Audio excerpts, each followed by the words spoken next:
I don't know how to begin this, because even as I write, my hands tremble. My name is Amara, and I lost my son when he was just 6 months old.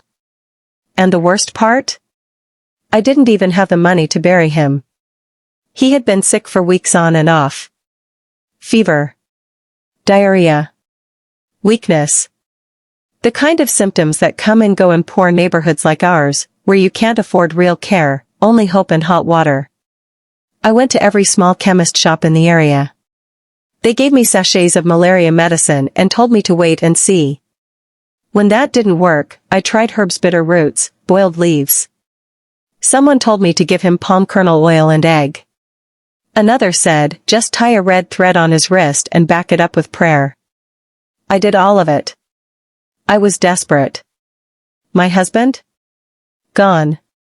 Walked out when I told him I was keeping the pregnancy. So it was just me. And my boy, Chitara.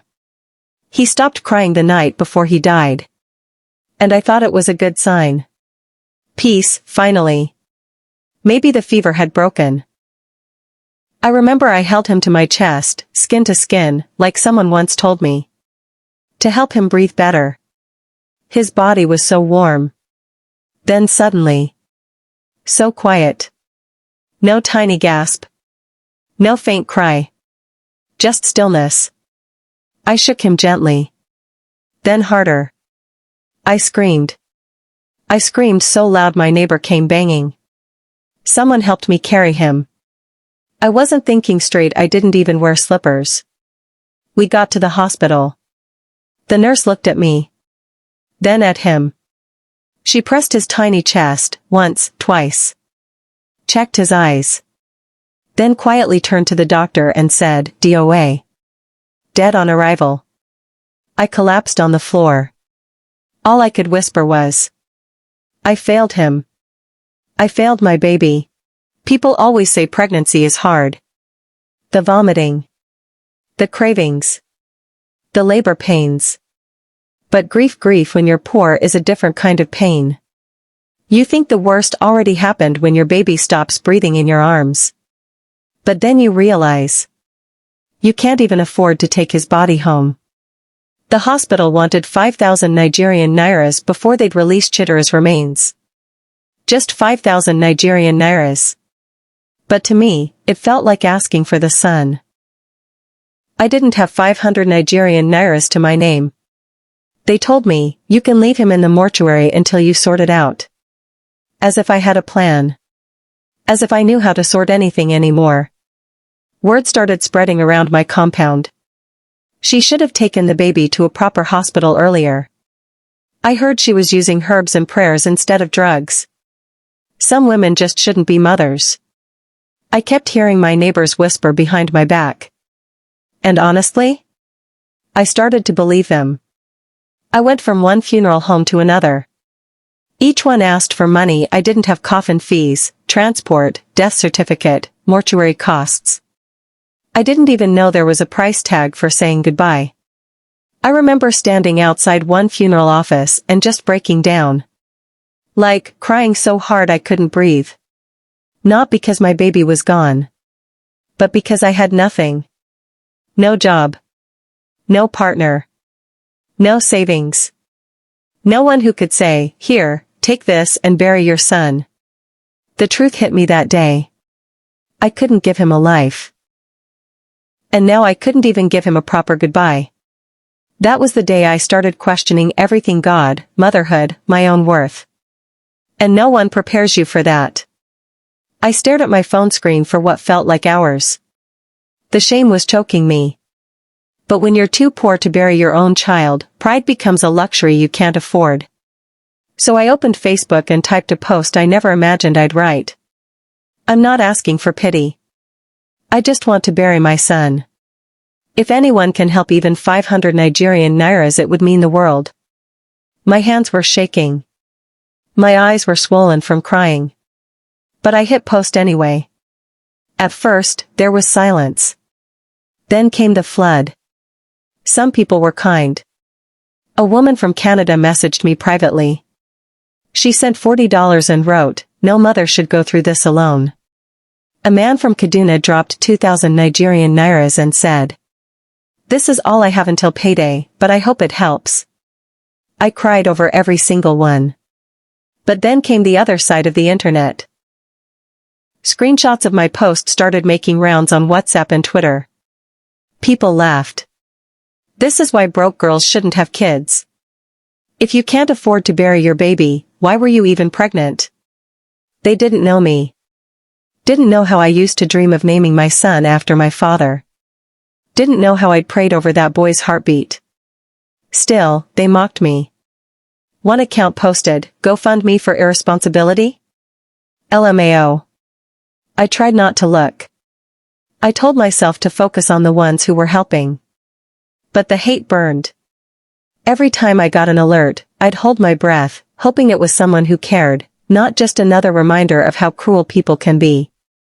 Little by little, I raised enough. Not much. Just enough for a tiny white coffin, a small space in the local cemetery, and a wheelbarrow to carry him there. I buried my son because strangers on the internet, some kind, some cruel, decided to care. And that's something I'll never forget. The burial was simple. Quiet. Cheap. There was no hearse. Just a borrowed wheelbarrow, creaking as we pushed him down the sandy path behind the church. I dressed him in the only decent onesie he had left, blue, with a faded cartoon lion on the chest. It used to hang loose on him. That day, it fit perfectly. I stood over the tiny white coffin and stared, frozen. The pastor didn't charge. He said he couldn't. His voice cracked as he prayed. Even he couldn't pretend this was normal. There were only 4 of us there. Me, the pastor, a neighbor who helped dig the grave, and the man with the wheelbarrow. No choir. No chairs. No canopy. As they lowered the box, something inside me broke. I almost jumped in after it. For a split second, I wanted to lie down with him. To close my eyes and never open them again. To escape the pain that wrapped itself around my spine and squeezed like it wanted to kill me too. I never knew grief could make you want to leave this world so badly. I didn't scream. I didn't faint. I just stood there, gripping my skirt, letting the dust settle on my sandals. I kept whispering his name under my breath, like maybe God would hear me better if I said it softly. He was gone. And strangers, people I'll never meet, gave him a resting place. They didn't know me. They didn't owe me.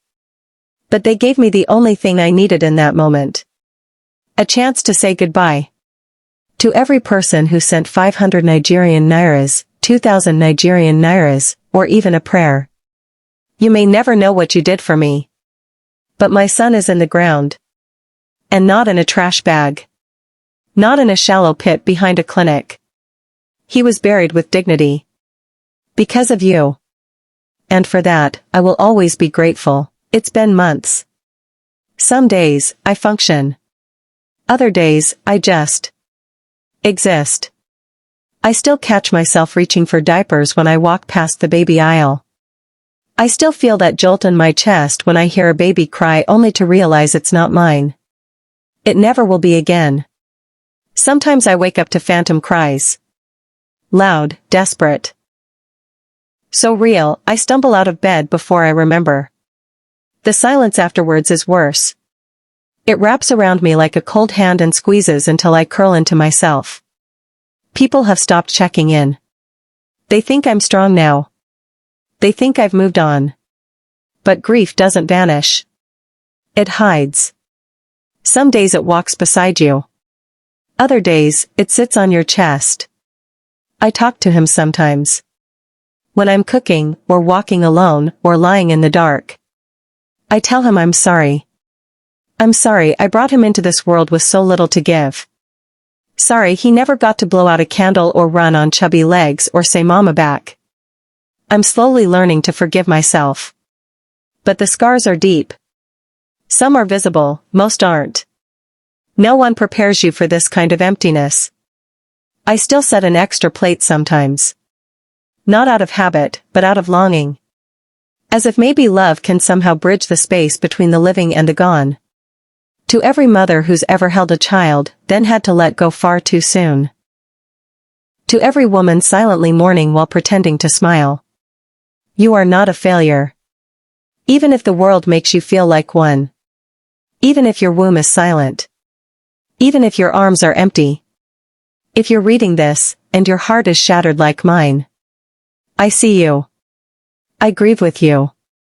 We are mothers. Still.